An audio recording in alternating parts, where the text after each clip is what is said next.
क्योंकि वैल्यू यार, क्या वैल्यू देते हैं हम? वैल्यू हम किसी भी की वैल्यू कर सकते हैं। अपनी खुद की वैल्यू, किसी प्रोडक्ट की वैल्यू, किसी चीज़ की, किसी रिलेशनशिप की, किस चीज़ की भी वैल्यू अगर आप वैल्यू करते हैं।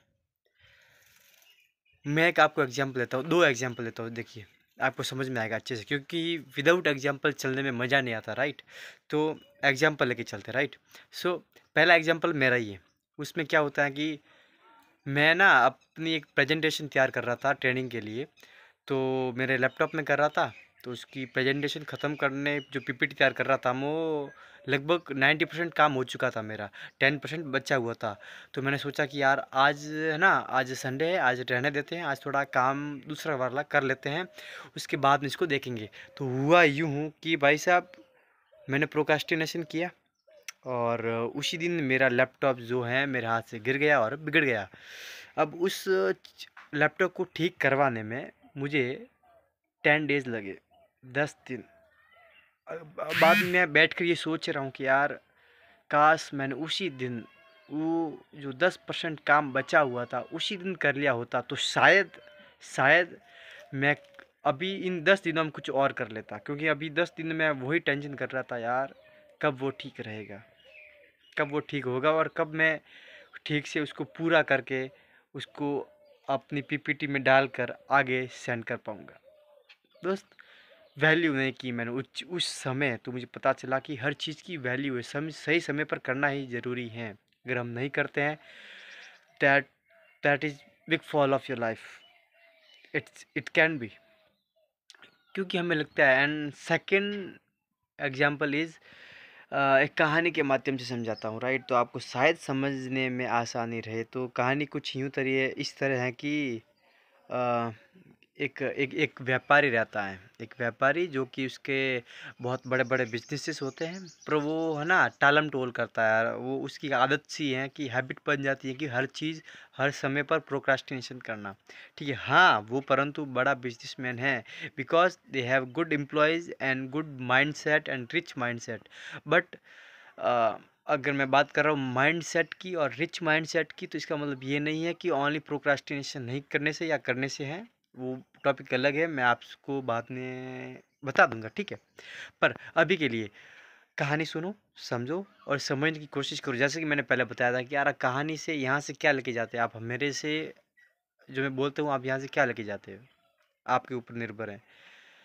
कभी कभी हो जाती है गड़बड़ी, पर इसका मतलब ये नहीं कि आप उस चीज़ में से वो चीज़ निकाल के लेके जाओ जो मैं नहीं चाहता। मैं ये चाहता हूँ कि आप गंदे से गंदे पानी में से अच्छा पानी निकालो यार। तो back on the story, that is businessman होता है और वो बिजनेसमैन बड़ा ही प्रोक्रास्टिनेट होता है, प्रोक्रास्टिनेशन करता है। तो उसके जो बिजली का बिल आया हुआ है और अभी वो सोच रहा है यार 3 दिन पड़ा है, अभी लास्ट डेट का 3 दिन बचे हुए हैं। तो मैं काम करता हूँ, मैं ना लास्ट डेट पे जाऊँगा और इसको फुलफ़िल कर दूँगा, इस बिल को सेटल कर दूँगा, राइट? सो उसके पास गाड़ी होती है, उसको बिल पे करने के लिए यहाँ से 15 किलोमीटर दूर जाना होता है, राइट? सो वो 2 दिन लेट कर लेता है, प्रोक्रास्टिनेट कर लेता है। उसके बाद थर्ड डे वो रवाना होता है अपनी गाड़ी में बैठकर। जैसे ही गाड़ी में रवाना होता है, उसी समय थोड़ी सी दूरी पर जाकर, लगभग 5 किलोमीटर जाकर उसकी गाड़ी का टायर पंक्चर हो जाता है। उसके गाड़ी का टायर पंक्चर होता ये है कि लास्ट समय जो होता है, टाइम जो होता है उस दिन का, जो थर्ड डे होता है, दैट इज़ 4 PM। और वो निकलता है अपने घर से 3:30। उसने सोचा यार आधे घंटे में चले जाएंगे 120 स्पीड के साथ, पर उसका उल्टा होता है और वो वहाँ पर बैठ जाता है, फिर पंक्चर करता है और 5 बजे के बाद पहुँचता है। अब हुआ यूँ कि उसको पेनल्टी भुगतनी पड़ी। उसके साथ साथ उसने पैसों की पेनल्टी तो भुगती ही, जो कि वापस कमा सकता है। The main thing is that is time. उसने अपने टाइम को 2 दिन खराब कर दिया। हो सकता है उसी दिन उसको कर सकता था, पर उसने ऐसा नहीं किया। So value things, value times, value human being, जो कि हो सकता है आपकी किसी से बनती नहीं हो, मतलब ये नहीं कि उसकी किसी के साथ नहीं बनती। हेलो, मैंने क्या कहा? हो सकते हैं आप कि उनसे बनती नहीं है, पर इसका मतलब ये नहीं है कि उसकी किसी से नहीं बनती, बनती है। बस आपका माइंडसेट अलग है, उसकी सोच अलग है। शायद उसी की वजह से ही आप और मैं जुड़े हुए हैं। हम आपके हैं कौन, हम आपके चेतन गहलोत 365 हार्ड चैलेंज के अंदर आज ये हमारा 87, कल मैंने 87 बोला था, यस आज 87 है, कल 86 था। I am sorry for that, because yes woman beings mistakes होती रहती, राइट। सो मिलते हैं नेक्स्ट वीडियो के अंदर, तब तक के लिए स्टे कनेक्टेड, स्टे कनेक्टेड, जय हिंद, टाटा, बाय बाय।